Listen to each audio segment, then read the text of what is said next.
Hi, it's Wednesday, and that means it's time for another video edition of Widower Wednesday. I'm Abel Keogh, author of the book Dating a Widower, and today we are going to talk about the price of a new life, which is basically the changes and sacrifices that it takes to start a new life. And I'm going to talk about changes and sacrifices that the widower has to make and those who are dating them. I know, the changes that they have to make. I know oftentimes these, my videos is about what the widower has to do, but there's changes, that those who are dating them are going to have to do as well. And so this video is for both of you. So the reason I'm doing this video is that there seems to be this belief out there that you can have this old life and just drop somebody into it and nothing has to change, right? That you can hold on to old traditions and customs and friendships and things like that. But that's not true.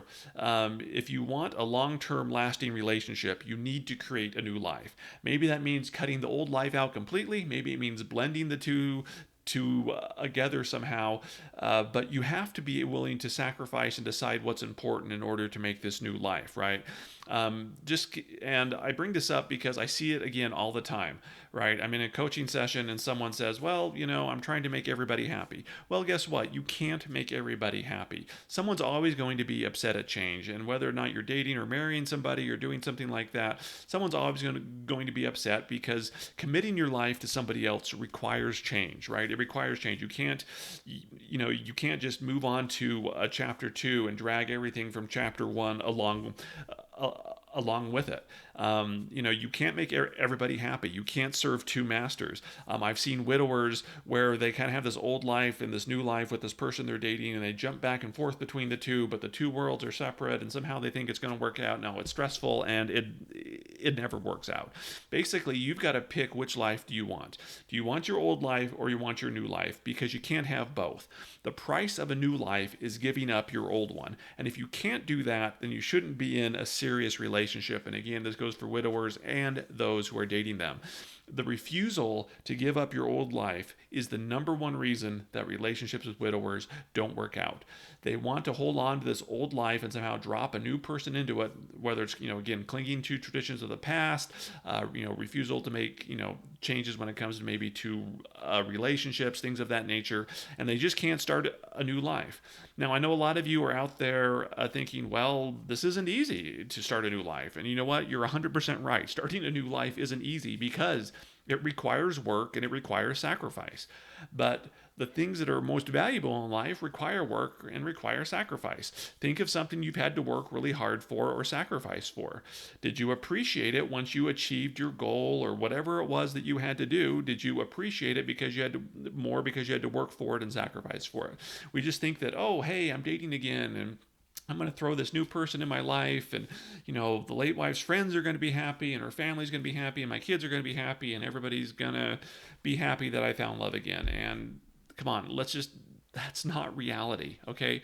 Reality is if you're going to go out there and date again, and again, this goes for both people, you've got to be willing to make changes and sacrifices in order to make this person number one. So let me tell you a story here. I'm going to tell you a story about what I had to give up and stories about what Julie had to give up in order to form a new life together. Things we had to sacrifice. And again, I know I've talked a lot about what I've had to sacrifice, and I haven't talked a lot about what Julie had to give up. So let me just kind of show you the changes and sacrifices that we had to make in order to form a new life and a new marriage. Now, the changes and sacrifices you have to make may not be these, but keep in mind, while I'm telling the story, ask yourself, what is it that I'm willing to give up in order to love this person and make this person number one? And again, I'm asking that question of widowers and those who are dating with them. What am I willing to change and what am I willing to give up in order to have a relationship and do things? So the first thing I did is I sold my home. It was a home I had bought maybe about a year earlier, and I moved 35 miles away to a new city, and we moved into a tiny one-bedroom apartment. Right. So again, I had this house that I had more or less remodeled. It was much bigger and nicer than this tiny one-bedroom apartment, but because just of where the house was and things like that, I didn't want a lot of the stress. and just a lot of the memories interfere with my relationship with Julie. So I sold my home and moved 35 miles away with Julie to a tiny one-bedroom apartment. I redefined relationships with my late wife's family and friends of me and Krista. Now that doesn't mean I just kicked him to the curb and said goodbye, but I kept him posted. I kept the late wife's family. I kept him posted when I was dating and let him know that I had found love again. And I also kind of let him know that my life was changing, that I still wanted him to be part of my life, but the relationship was going to have to be a little bit different than that. I did the same thing with friends. Krista and I had a really good group of friends that we had gone to school with, all lived in the area. We had all done things together, and I realized that in order to have a new life with Julie, again, I wasn't giving up the friendships, but I had to redefine my relationships with these friendships that that Krista and I had nurtured. So again, part of the move is that I left. It turns out for good. It wasn't necessarily my plan, but I left for good a community and a neighborhood that I had lived in most of my life. Okay, not an easy thing to do. I gave up a lot of the furniture that Christian and I had acquired because Julie wasn't comfortable with it. Like, for example, I had a really nice bed, and Julie, understandably, didn't want to share a bed that I had shared with the late wife. So I got rid of the mattress and the bed, and we ended up getting something else. One of the other sacrifices that I made is that, again, I decided I wasn't going to visit the cemetery anymore where Krista and Hope were. And again, this was my decision. This is not something Julie asked me to do, but it was my decision because I wanted my focus focused on Julie and our new relationship. I didn't want things of the past or visits to the past interfere with that. Now, if you read my books, it's not something I necessarily recommend for everybody, but that was a sacrifice I was willing to make in order to make sure that our marriage and relationship turned out. So there's about 4 or 5 things that I was willing to do. There's more, but those are kind of the bigger ones I think that people can relate to.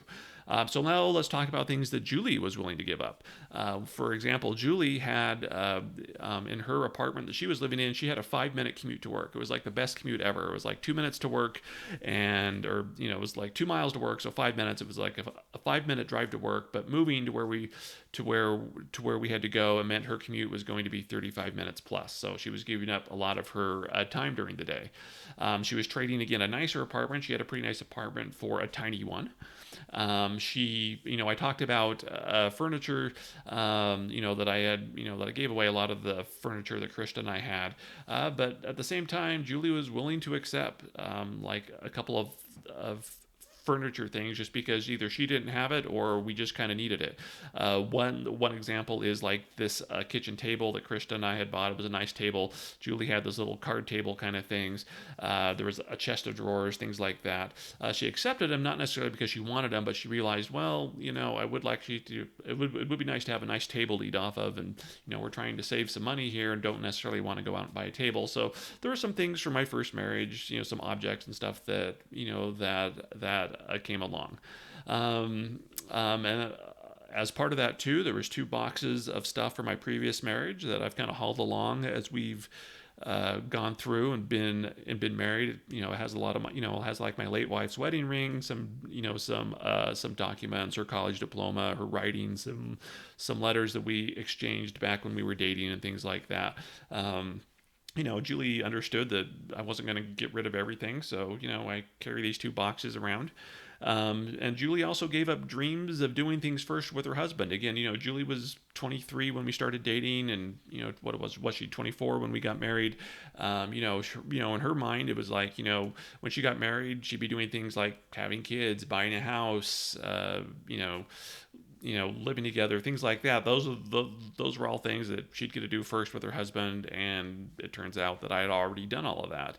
And was kind of accepting that, well, this kind of dream I had of starting a new life with someone, and both learning things for the first time wasn't going to happen, right? Is that, she kind of had to accept I'd done these before, and I came with some past, and, she was going to have to be accepting of that. So we all both made different sacrifices and stuff. But the reason we were willing to make these sacrifices is because we wanted our marriage to work. I mean, sacrifices that we both made is that, again, I sold the house. Julie had this nice apartment. We lived in this tiny little one-bedroom apartment for basically the first year of our marriage, and we did that because we both were willing to sacrifice some material things so we could, that we could get out of debt, which at that time was we each had a car payment and Julie had a few student loans, but we were able to get out of that debt within a year, but again, sacrifices that we were both willing to make. Yeah, I guess we could have got a nicer apartment and brought more stuff with us, but we were like, nope, this is a chance to start over. We're going to find it was a tiny mother-in-law apartment, and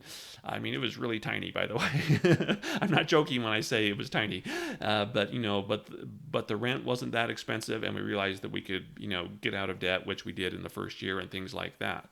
But again, the price that we were willing to pay is that we were both willing to give up basically our old life or redefine parts of our old life. And we did that because, again, we wanted a marriage that would work. We wanted a marriage that would last, and we both realized that